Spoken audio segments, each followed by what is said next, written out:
All right, so we're diving into some really interesting research today. It's about dark chocolate and type 2 diabetes.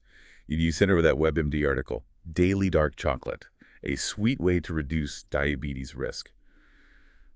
And honestly, who wouldn't want that to be true? So let's break down what this Harvard study, Yeah. it was published in the BMJ. Let's break down what it actually found. Well, what makes this study so interesting is that they actually focused on dark chocolate specifically. They didn't just lump all chocolate together like some past research has done. They followed a huge group. I think it was over 190,000 nurses and healthcare workers. They tracked their chocolate consumption and whether or not they developed diabetes. Okay, so what they find, was this like a Willy Wonka dream come true, or? Well, the results were actually pretty compelling. Those who had at least 5 servings of dark chocolate per week had a 21% lower risk of developing type 2 diabetes compared to those who didn't eat any chocolate. And even more interesting, 5 servings of any type of chocolate, like milk or dark, still resulted in a 10% risk reduction. Hmm, so even milk chocolate had some benefit. That's kind of surprising. Makes you wonder if there's something going on beyond, just the sugar content. Exactly. And that difference between milk and dark chocolate is where things get really fascinating. Researchers think that those polyphenols, the antioxidants that are abundant in dark chocolate, might be playing a key role. They theorize that maybe the polyphenols are actually counteracting some of the negative effects of the sugar and saturated fat. So it's like this little tug of war happening inside each chocolate bar. And in the dark chocolate, the good guys are winning. I'm curious, what exactly are these polyphenols and how do they work their magic? Polyphenols are powerful compounds that are found in plants, and they act as antioxidants. They help protect our cells from damage. You see, our bodies are constantly dealing with these things called free radicals. Think of them as like little troublemakers that can cause havoc in our cells. So polyphenols are like the superheroes. They come in and neutralize the villains. Precisely. And this is where the connection to diabetes comes in. Free radicals can contribute to inflammation and cellular damage, which both play a role in the development of type 2 diabetes.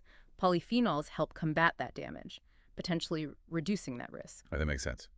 So by choosing dark chocolate over milk, we're getting a bigger dose of these helpful polyphenols. But before we all go on a chocolate binge, what exactly did the study consider a serving?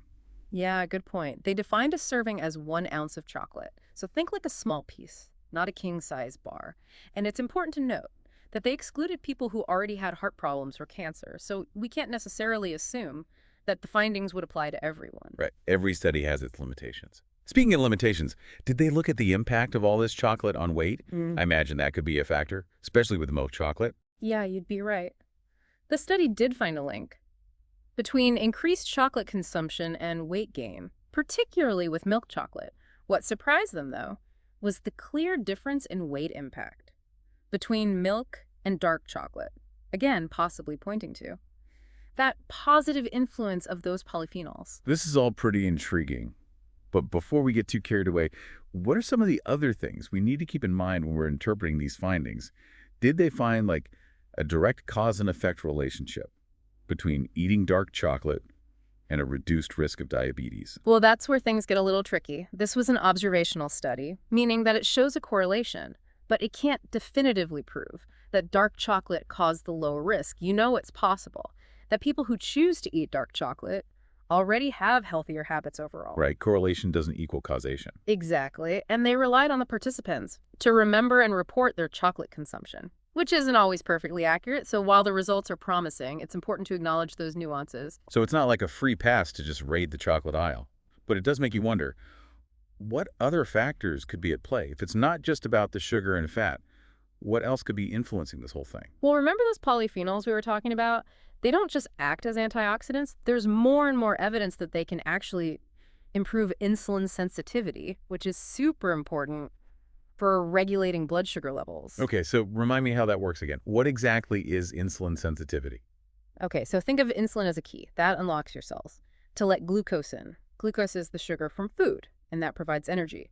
When you have good insulin sensitivity, your body responds well to insulin, and glucose is used efficiently. But with insulin resistance, the key doesn't work as well. Glucose builds up in the bloodstream, and that's a hallmark of type 2 diabetes. Ah, I see. So were we saying that the polyphenols in dark chocolate might be helping those keys work better? That's what some research is suggesting, and that improved insulin sensitivity could be a major factor in that reduced diabetes risk we saw in the study. Fascinating. So it's not just about preventing damage from free radicals, but also, potentially, improving how our bodies use sugar in the first place. Exactly. It really highlights how food can have these complex effects on our health. This whole conversation makes me think about other foods that we might be underestimating. Are there other everyday items that could have these hidden benefits, things we wouldn't necessarily think of? That's a really great question. And it speaks to just how much nutritional science is always evolving. We're constantly uncovering new information Yeah. about the ways food interacts with our bodies. For example, recent research has shed light on the benefits of fermented foods, things like yogurt and sauerkraut, for gut health, which in turn can impact a whole range of things, from immunity to mental well-being. So what you're saying is Yeah. that what we might think of as just food is actually this incredibly powerful tool for influencing our health. Absolutely. And this dark chocolate study is a perfect example of how even small dietary choices can have big implications. It's not about demonizing certain foods or following restrictive diets. It's about understanding the nuances of nutrition and making informed choices that support our overall well-being. It's about seeing food as more than just calories and fat grams, but as this system of compounds that can really work for or against us.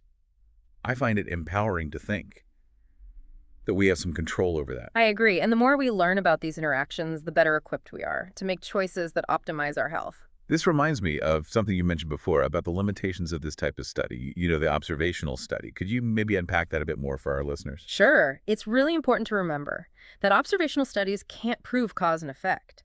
They can show associations, but they can't definitively say that one thing directly caused another. So in this case, we can't say for sure that eating dark chocolate caused the lower diabetes risk. It could be that other factors that are common among dark chocolate eaters, things like exercise or overall healthier diets, may be contributed to the findings. Exactly.